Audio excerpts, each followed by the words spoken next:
আজি মাছ আৰু জহা ভোল অলপ কেনেকৈ বনাব লাগে সেইটো বনাম। মাছ আৰু জহা ভোল খাই খুব ভাল লাগে, গতিকে মাছ আৰু আজি জহা ভোল বনাই আছোঁ। এয়া কেৰাহীত তেল দিছোঁ, তেলটো এতিয়া গৰম হৈছে, মই পিঁয়াজখিনি দি লৈছোঁ। এতিয়া পৰিমাণ অনুসৰি নিমখ হালধিটো দি ল'ম, জিৰা ধনিয়া পাউডাৰ, লগতে নহৰু আৰু কেঁচা জলকীয়া, আদা। অকণমান সময় লাৰি দি কেনে অকণমান পানী দি ল'ম।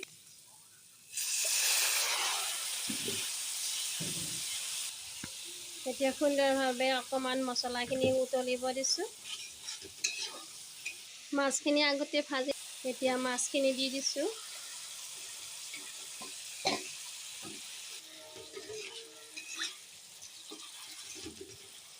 এতিয়া অলপ সময় উতলাৰ পিছত মই ভোলখিনি ঢালি দিছোঁ আৰু এতিয়া মই ঢাকনিটো লগাই দিম। এতিয়া সুন্দৰভাৱে ভোলখিনি পানী উঠি গৈছে। এতিয়া তৰকাৰীখন হৈ গ'ল। ভোলৰ তৰকাৰী আৰু মাছৰ ভোল আৰু মাছ বনালে কিন্তু পানী দিব নালাগে, পানী দিলে কিন্তু তৰকাৰীখনৰ সোৱাদ নালাগে।